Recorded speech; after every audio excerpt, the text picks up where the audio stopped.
Hey, welcome back to Milton Daily Homes. Chuck here. We have a list of 16 properties today, and it's okay, I guess. There's nothing really blowing my mind today. The new website's getting really close.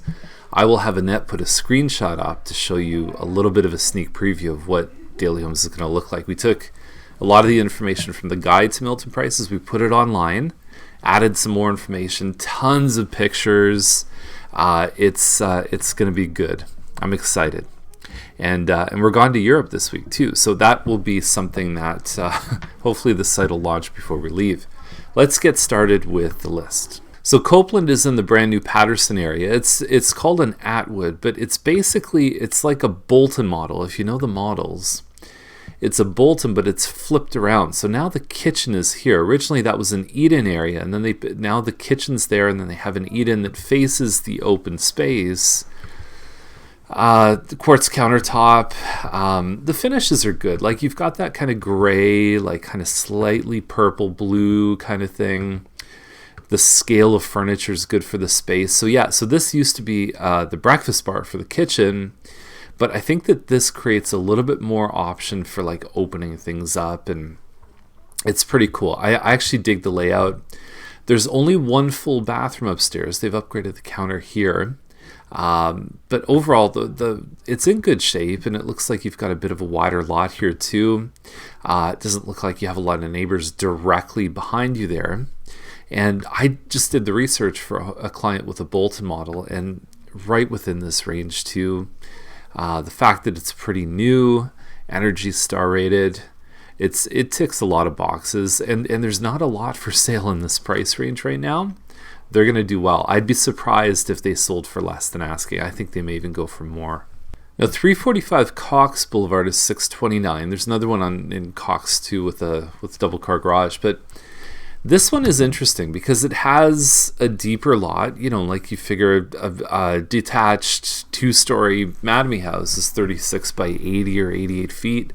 This one's 118 feet deep.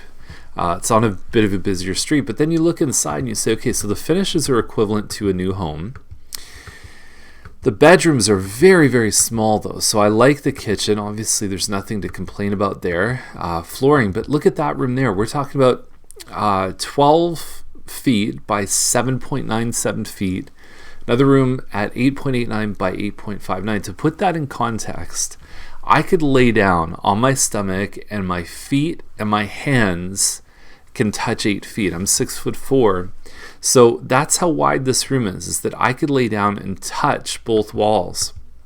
So a lot of times what happens from my experience when I've sold homes with like small bedrooms, small detached homes, small homes in general, I guess, on average, you need about 15 showings to sell a house. That's like across the board. Sometimes it's 5, sometimes it's 20, but that's the average. So by the way, as a seller, knowing that information, you can actually use that to your advantage in looking at, do I take an offer now or not?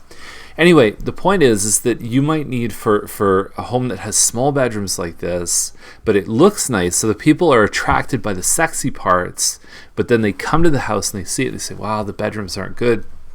You might find yourself, on average, higher than the 15 to get the job done. So there's not a ton in the old area, which helps them. We talked last week about how for every 10 homes in the new area, there's one in the older area, which should help them. So let's see what happens. They have a possession here that says end of June. I don't know what June is.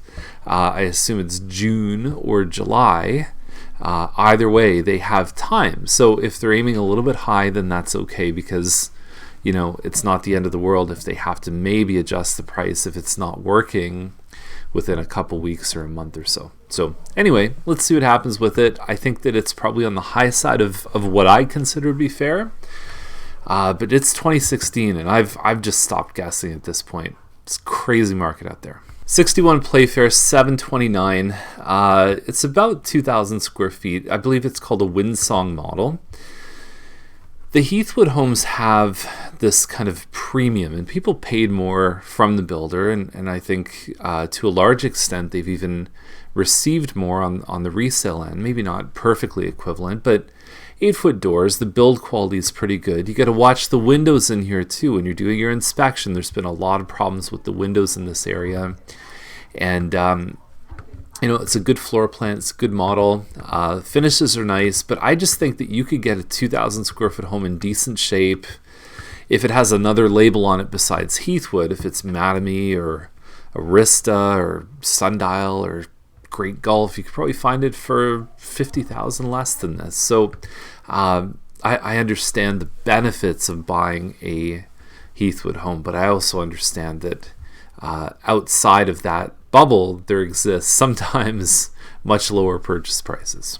So the Wild Rose is one of my favorite floor plans. It looks like these guys back onto a ravine, although I didn't see it in the pictures. There was one that sold, I think, a couple weeks ago that backed onto a ravine with a pie-shaped lot, and they got up in the high nines. So this one at $979 maybe, potentially, couldn't be that far off. It's got a nice floor plan, so you've got a separate dining room, family room, kitchen, big principal rooms. Upstairs you have 4 bedrooms plus a den. There's your den upstairs too. I like how you can have a barbecue and you're covered. That's a good feature. There's a little bit of landscaping, but I don't know why they wouldn't show the green space backs onto a ravine. Well, show me. I would think that out of 20 pictures, that having one of those, even if you took out a kid's bedroom, one of those is probably not a bad thing to do. So there we go, 16 properties. Thank you for watching. We'll see you tomorrow with more Milton Daily Homes.